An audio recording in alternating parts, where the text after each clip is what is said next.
Na tarde de hoje, nós temos a alegria de contarmos com a Loreni Neto. A Loreni é trabalhadora aqui da Casa de Jesus e ela nos traz o tema valorização da vida. Que Jesus te ampare. Obrigada. Boa tarde a todos. Que sejamos todos envolvidos com muita paz. Nós vamos começar o nosso estudo dessa tarde com um texto que tiramos do site Momento Espírita, que fala sobre vidas sem rumo. E diz que era um sábado de sol e uma família aproveitava o início do verão para fazer um passeio diferente.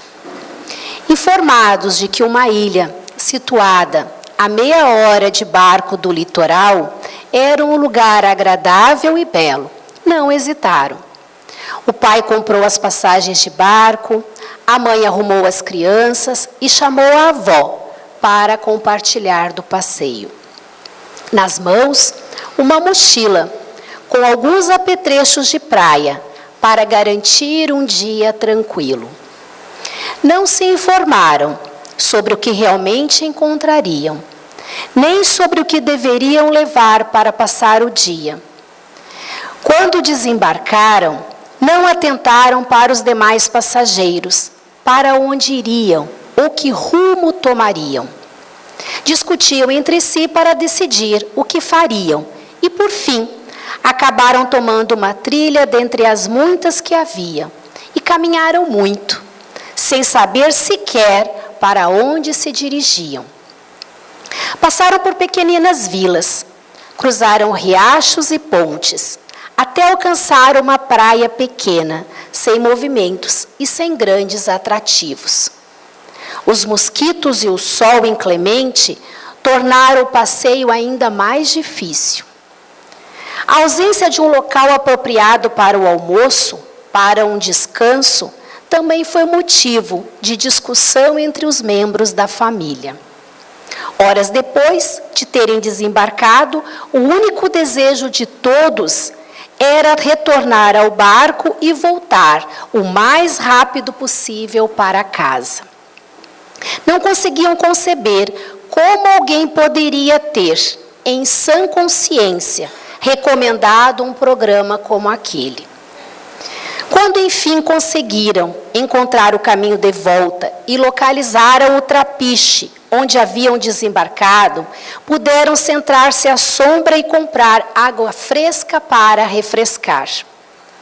Todos cansados e irritados, começaram a perceber as pessoas em volta e notaram os comentários que faziam a respeito da ilha. Uns falavam ter adorado a vista do morro, onde ficava o farol. Mas de que farol falavam? Outros diziam que a fortaleza construída há mais de 200 anos era um espetáculo à parte. Fortaleza? Qual fortaleza? Falavam também de praias de águas brancas e cristalinas, onde as crianças podiam brincar sossegadas. Onde afinal ficavam tais praias? Quando a família se alojou no barco que a levaria de volta ao continente, pai, mãe, avó e filho se entreolharam e se deram conta de que haviam desperdiçado o dia. Perceberam que por falta de planejamento, de diálogo, de cuidado, deixaram de conhecer as belezas daquele lugar e que haviam sofrido desnecessariamente. Esboçaram sorrisos sem graça e voltaram para casa em silêncio, pensativos e desapontados. E muitas vezes nós passamos pela vida assim. Não temos rota, não temos objetivo, não temos roteiro, não observamos as nossas condutas, não observamos os exemplos dos outros e o tempo vai passando. Vai passando as horas, vai passando os dias, vai passando as semanas, vai passando os anos, vai passando a nossa reencarnação. Reencarnação essa necessária e preciosa. Porque é através da reencarnação que nós vamos subindo os degraus da nossa evolução. E como diz André Luiz no livro missionários da luz. Temos a necessidade da luta, que corrige, renova, restaura e aperfeiçoa. A reencarnação é o meio, e a educação divina é o fim. Reencarnar é retornar com o corpo num planeta material, para termos a oportunidade de corrigir antigos caminhos, de renovar antigas atitudes equivocadas do passado, de restaurar erros pelos quais nos cometemos, de renovar os nossos caminhos, de fazer novas escolhas. Todos fomos criados para a perfeição relativa. E com essa perfeição relativa nos vem a felicidade e a paz. Mas para alcançarmos essa felicidade e a paz, é necessário uma caminhada longa de aperfeiçoamento. E essa caminhada de aperfeiçoamento, essa evolução, esse nosso conhecimento, só se dá através do nosso retorno a um planeta de aprendizado. Só que esta reencarnação, ao primeiro momento, nos parece uma coisa fácil, uma tarefa fácil e corriqueira, mas não é. Reencarnar exige planejamento, exige objetivo, porque temos uma meta definida. A meta é a nossa evolução. Então, para reencarnarmos, há todo um trabalho, há todo um planejamento, há toda uma estrutura por trás da nossa reencarnação. Porque tudo confirma para que tenhamos sucesso. Tudo que é considerado na nossa reencarnação é para que consigamos ter êxito, termos sucesso. Até o nosso corpo físico. Quando André Luiz, nessa mesma obra, ele percebe o quanto que é preocupado, o quanto que os espíritos se preocupam com o nosso corpo físico. E nos durante a reencarnação, durante esse planejamento, muitas situações que poderiam nos levar novamente ao erro, ao equívoco, ao engano, nos é retirado. Por exemplo, as lições do poder, da riqueza, da vaidade. Muitas vezes foram situações que nos levaram ao erro, ao engano. Então, na reencarnação programada, onde já não temos ainda condições de passar por esta experiência, ela é, por algum tempo, por algum período, nos retirado da nossa caminhada, para que não venhamos novamente a cair no mesmo erro. Então, tudo concorre, tudo vai para que tenhamos sucesso. E observando isso, André Luiz, nessa obra, Missionários da Luz, ele percebendo o quanto que a espiritualidade se preocupa com esse nosso retorno, quanto que eles se organizam, ele então exclama: como é complexa a oportunidade de renascer, que atividades intensas exige dos benfeitores espirituais. Porque ele percebe na espiritualidade o quanto que eles se preocupam em organizar da melhor forma possível a nossa estada aqui na Terra, para que tenhamos sucesso. E o corpo físico, ele percebe o quanto que há uma preocupação de recebermos o corpo físico necessário à nossa estada aqui no planeta. Então ele diz: o corpo humano não deixa de ser a mais importante moradia para nós outros, quando compelidos à permanência na crosta. Não podemos esquecer que o próprio Divino Mestre classificava-o como o templo do Senhor. André Luiz, nessa obra, percebe como os espíritos se preocupam com o corpo que nós precisamos utilizar. O nosso corpo físico é a nossa vestimenta, é o nosso recurso. Sem ele, não podemos estar num planeta material. Ele é o uniforme desta escola da Terra.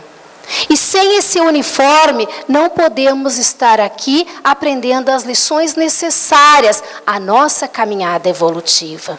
E nós, muitas vezes, mesmo compreendendo o valor do nosso corpo, nós muitas vezes o deixamos de lado, nos descuidamos do nosso corpo físico, não o valorizamos da forma como deveríamos. Não percebemos que esse veículo, esse uniforme, ele é muito importante. E se não o cuidarmos da forma adequada, muitas vezes, como André Luiz mesmo fala, temos que retornar ao mundo espiritual antes do tempo concluído, antes do término das nossas lições. E ele continua nos dando lições sobre a reencarnação nesse livro, essa mesma obra, Missionários da Luz, onde ele fala que a nossa família, os casais, os filhos, há toda uma programação, um planejamento para aqui estarmos. E ele então observa, ele acompanha o reencarne de um espírito que estava no seu período do seu retorno à Terra. E eles já haviam combinado, esse espírito que estava retornando, já havia combinado com aqueles que seriam seus pais biológicos. Já estava na época dele retornar. Mas um deles, o pai, no momento do retorno desse espírito, ele se deixa envolver por sentimentos que o ligavam ao passado. E ele não quer mais permitir o retorno daquele espírito como seu filho. E André Luiz não percebe o porquê que a espiritualidade, ele se surpreende, porquê que a espiritualidade se preocupa tanto em mostrar para esse espírito, que é chamado de Adelino, o porquê que ele teria que receber esse espírito como seu filho. Porquê que não o obrigava, porquê que não acontecia de forma espontânea, já que eles haviam combinado isso no mundo espiritual. E os espíritos então respondem para André Luiz: não devemos e não podemos forçar a ninguém. E precisamos das boas disposições de Adelino para o trabalho a fazer. Mostrando que nós temos o nosso livre-arbítrio. Cada reencarnação, cada estada aqui no planeta, nós viemos com uma meta, com um planejamento. Mas somos nós que através das nossas escolhas, nós vamos aproveitando as oportunidades ou nós vamos desperdiçando. Os espíritos não intervêm no nosso livre-arbítrio. Eles nos orientam, eles nos ajudam, eles nos aconselham. Mas quem define as atitudes e as escolhas somos nós. E ele então mostra também ainda nessa obra o quanto que essas nossas escolhas, enquanto o nosso livre-arbítrio é fundamental nessa nossa estada aqui na Terra. Quando ele percebe esses dois espíritos, o Adelino, que seria o pai, e a Raquel, que seria a mãe deste espírito que retornavam, os dois vinham do mesmo palco do teatro da vida do passado. Eles haviam se envolvido no mesmo drama do passado, com este espírito também que retornaria. Esta reencarnação seria a oportunidade de refazer o caminho, do reajuste, do perdão, do amor, do recomeçar a nova caminhada. Mas os dois, cada um tomava atitudes diferentes perante as escolhas da vida. Os dois tinham a mesma trajetória. Eles participavam do mesmo palco da vida, porque os dois eram casados e tinham as mesmas dificuldades do dia a dia. Mas cada um deles agia perante as dificuldades de forma diferente. Ele, Adelino, se deixava levar pelas mágoas e pelos seus problemas do passado.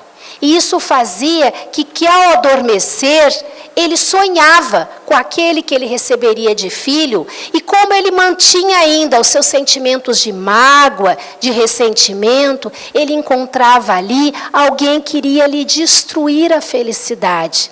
E ele acordava então, cansado, mal-humorado, dizendo que tinha tido pesadelo. Já Raquel não. Raquel se esforçava nessa sua caminhada evolutiva. Raquel, ao dormir, ela tinha o contato com a avó. Um espírito mais evoluído, um espírito que vinha lhe ajudar, vinha lhe orientar, vinha lhe incentivar, vinha lhe ajudar a ter mais força coragem e vontade para vencer as suas inclinações ao mal, para vencer as lições e as experiências da vida. E André Luiz então mostra o quanto que dois espíritos, com a mesma caminhada evolutiva, no mesmo palco da vida, pois os dois viviam na mesma casa, tinham as dificuldades do dia a dia semelhantes, mas cada um agia diferente perante as dificuldades. E ele diz: é necessário as provas de resgate íntimo, que inclinam a alma encarnada a situações periclitantes e difíceis na recapitulação das experiências, mas não obrigam a novas quedas quando dispomos de verdadeira vontade no trabalho de elevação. Os Espíritos dizendo, André Luiz, que são necessárias sim as lições que nos levam à nossa evolução, ao nosso melhoramento. É por isso que estamos aqui, para progredir, para melhorar. E só progredimos através das experiências, das lições do dia a dia. Mas essas lições, por mais difíceis que sejam, elas não vêm para nos ocasionar novas quedas, elas vêm para nos ajudar. Vai depender das nossas escolhas, da nossa vontade, do nosso trabalho e serviço do nosso aperfeiçoamento, para transformarmos ela mais fácil ou mais difícil. E André Luiz ainda mostra, através desse exemplo, desses espíritos que estavam nessa caminhada evolutiva, através das suas experiências, ele diz: a justiça divina nunca foi exercida sem amor. E quando a fidelidade sincera ao Senhor permanece viva no coração dos homens, há sempre lugar para o acréscimo da misericórdia, a que se referia Jesus. Ele mostrando que, apesar das dificuldades que temos na nossa caminhada evolutiva, se mantivermos com a vontade de melhorar, com a perseverança no serviço do nosso aprimoramento, sempre temos o acréscimo divino, sempre temos os espíritos amigos que estão ao nosso lado, nos orientando, nos ajudando para que tenhamos sucesso, porque afinal de contas o objetivo principal da reencarnação é o nosso sucesso, é o nosso aprimoramento moral, é a nossa elevação. E sabemos que essa nossa caminhada, os nossos retornos aqui na Terra, são sempre retornos que temos os nossos compromissos. Porque vivemos num mundo ainda em que somos ligados pelas nossas imperfeições. E como disse Gandhi nesta frase, um homem sem religião é como um barco sem leme, em mar revolto. Não sabe qual será o seu destino. Então a religião nos ajuda muito na nossa caminhada, porque precisamos do recurso para nos energizar, do recurso para termos força, coragem, boa vontade para continuarmos a nossa caminhada. Precisamos de um roteiro, precisamos de uma bússola, e a religião é essa bússola.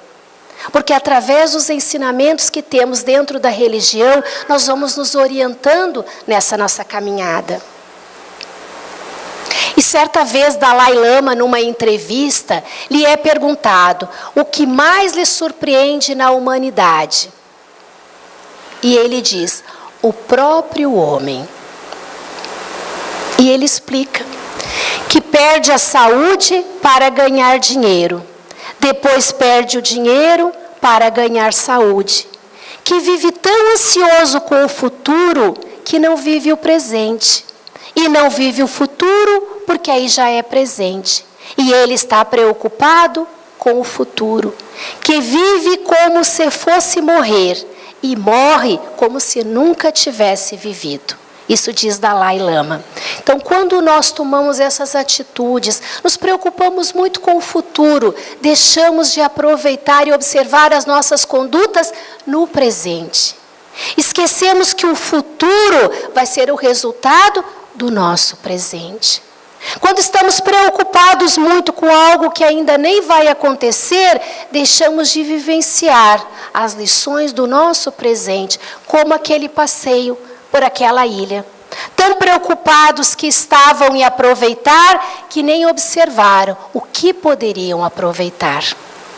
E a nossa reencarnação, há muitas lições a serem aprendidas. E quando nos preocupamos muito com o futuro, deixamos de nos preocupar com o presente e vivenciar. E muitas vezes sofremos de forma desnecessária. Existem muitas situações da nossa vida que sabemos que fazem parte do passado. Erramos porque não sabíamos fazer de forma diferente. Como diz esse pensamento de Francisco do Espírito Santo, embora ninguém possa voltar atrás e fazer um novo começo, qualquer um pode começar agora e fazer um novo fim. Então, o que importa são que nós observemos os nossos equívocos. Os nossos erros, são percalços do caminho. São lições do nosso caminho. O importante é reconhecer e refazer o nosso caminho. E refazer a nossa caminhada. E estarmos aqui é esta oportunidade. E Paulo, nessa carta aos Romanos, ele diz: que diremos, pois, a estas coisas? Se Deus é por nós, quem será contra nós? Então, por que nos desesperamos tanto com as nossas dificuldades? Se temos ao nosso favor Deus, se Deus é por nós, quem poderá nos fazer mal? Quando Jesus esteve entre nós, Jesus veio nos trazer a boa nova, a boa notícia. E a boa notícia que Jesus nos trouxe é que Deus nos ama, que Deus é o nosso Pai e que Deus quer o nosso bem. E como disse Paulo nessa carta, Deus está do nosso lado. Então, se Deus está do nosso lado e tem o roteiro da nossa caminhada, tem um objetivo para o nosso percurso, por que que nos desesperamos tanto perante as dificuldades? Mas, infelizmente, muitas pessoas, às vezes, por desespero no momento com as suas dificuldades, acabam caindo no grande engano do suicídio. Em 2006, o Ministério da Saúde considerou o suicídio como algo de comoção social. Anualmente, milhões de pessoas cometem o suicídio no mundo. No Brasil, ocorrem centenas de milhares de homicídios a cada ano. O que tem levado a tantas pessoas cometerem atos contra a sua vida e contra a vida dos outros? A depressão é uma delas. Certa vez, conversando com uma moça que passava por essa problemática da depressão, e ela dizia que, conversando com a médica, ela perguntava para a médica por que ela tinha vontade de acabar com a vida. E a médica então lhe disse que ela não tinha vontade de acabar com a vida, ela tinha vontade de acabar com os problemas, com o problema da depressão. Então, observando a doutrina, pegando a doutrina espírita, que é o nosso contexto aqui, através das suas obras, mais especificamente o Livro dos Espíritos, nós temos 1019 razões para permanecer vivo. E uma das razões para permanecer vivo é que os problemas, como dizia essa médica moça, não desaparecem com o desencarne, porque os problemas fazem parte do aprendizado do espírito. E como tal, ele vai acompanhá-lo, independente do corpo físico. Então vai nos dizer a doutrina espírita, especificamente o Livro dos Espíritos, que somamos aos nossos problemas o suicídio, um problema de uma dimensão ainda muito maior. Estudando ainda mais as questões do Livro dos Espíritos, nós vamos concluir que a vida é uma preciosidade, um presente de Deus. E nada, absolutamente nada, é justificável a perda desta oportunidade. E afinal de contas, Chico Xavier já nos dizia, tudo passa. Certa vez, quando ele muito desesperado pelas suas dificuldades, ele pergunta a Emmanuel quando queriam passar as suas dificuldades. E Emmanuel então lhe diz que a Virgem Maria, a mãe de Jesus, havia mandado lhe dizer que tudo passa. Passam os momentos de felicidade, mas passam também os momentos de dificuldade, porque nós estamos aqui por um período só. Aqui é uma passagem da escola da vida. Então, todas as nossas dificuldades, todos os nossos problemas, por maiores que sejam, no momento, são transitórios. Tudo passa. E conta-se que uma moça, chamada Lúcia, ela acreditava que ela era uma das pessoas mais felizes. Ela era uma mulher muito feliz. Ela casara-se com um homem do qual ela amara desde a adolescência. E para aumentar ainda a felicidade, viera-lhe um filho. E ela então, todos os dias, amanhecia o dia feliz, contente, resolvendo as suas problemáticas, as suas experiências do dia a dia. Mas até que um dia o seu quadro mudou. Ela descobrira que o seu marido a traíra. E ela então ficou desesperada, porque ela descobrira que aquela traição não viria de agora, já vinha tomando outras proporções. E Lúcia então se desespera e vai conversar com o marido, pedindo então satisfações. E ele então, no momento de descontrole, até lhe chega a agressão física.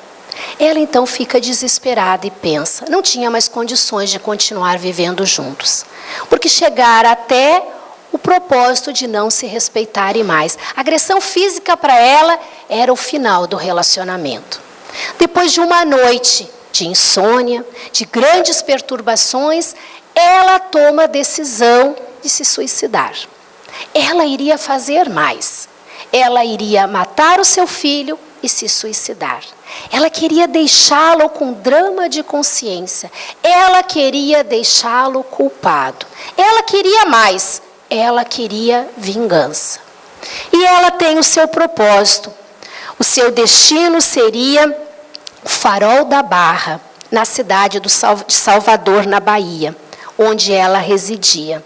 Ela sabia que esse local, o mar batia de forma violenta no penhasco. Ela pegou o menino pela mão e se dirigiu então ao seu destino. Só que o percurso até esse penhasco era um percurso de grande movimentação de carros. Enquanto transitavam por este caminho, o menino desprende-se de sua mão e corre no meio dos carros. Ela se desespera. Um paradoxo, porque ela já estava levando o filho para matar. E quando ela vê o filho correndo o risco de vida, ela se desespera. Vai lá, pega o menino pela mão, de forma violenta e muito braba com o que ele havia feito. E ele, sem perceber o que ocorria ao seu redor, pega apenas um papel que estava no chão. Um bilhetinho que estava escrito assim: num minuto apenas, a tormenta calma. A dor passa, o ausente chega, o dinheiro muda de mão, o amor parte, a vida muda. E ela foi lendo, era uma mensagem de um espírito, era uma mensagem psicografada. Ela vai lendo e vai caminhando e chega no seu destino. Quando chega no seu destino, ela já estava mais calma.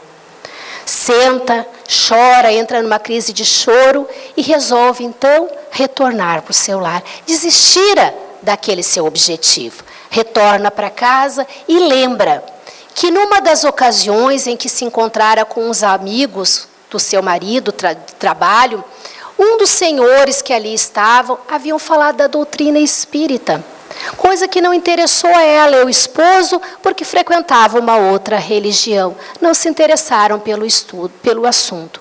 Ela então resolve ligar a esse senhor e pedir ajuda. Ele então lhe encaminha para uma casa espírita, onde ela é recolhida, onde ela recebe passes, começa a assistir palestras, tomar o passe, a água fluidificada e vai se acalmando.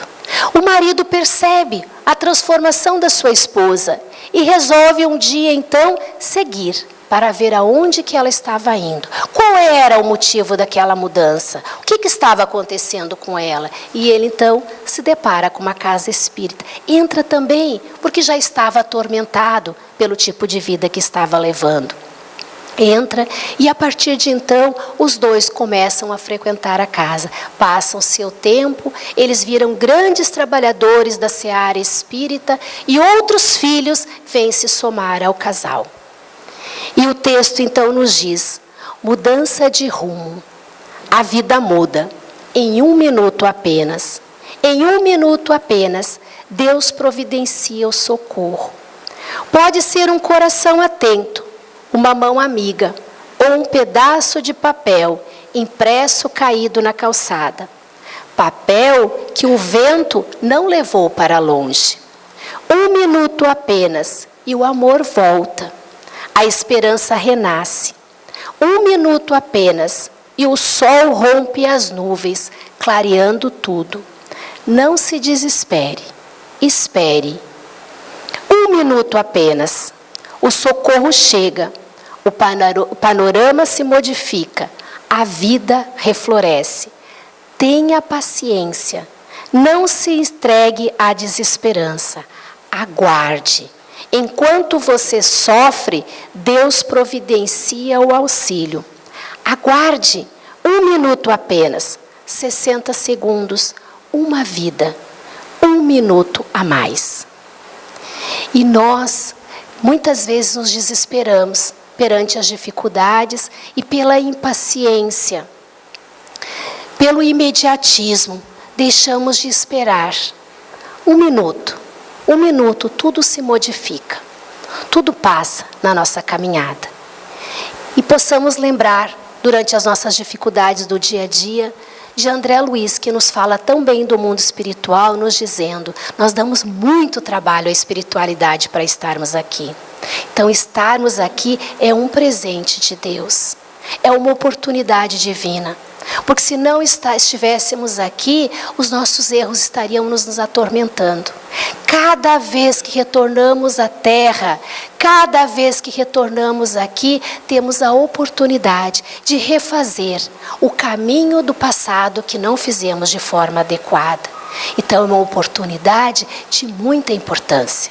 É uma oportunidade muito valiosa, que possamos nós dar o valor necessário a essa oportunidade e sermos agradecidos, porque afinal de contas, Jesus esteve entre nós e nos disse: nós somos amados e amados muito por esse Pai de amor e de bondade. Porque na parábola do filho pródigo, não é o filho que corre ao pai, é o pai que corre ao filho.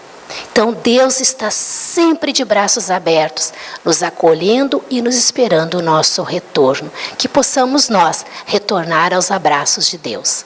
Muito obrigado a atenção de todos e que possamos, durante as nossas dificuldades, durante as nossas incertezas, durante o nosso desânimo, nos lembrar. Afinal de contas, se Deus está por nós, quem será contra nós? Muito obrigada a todos.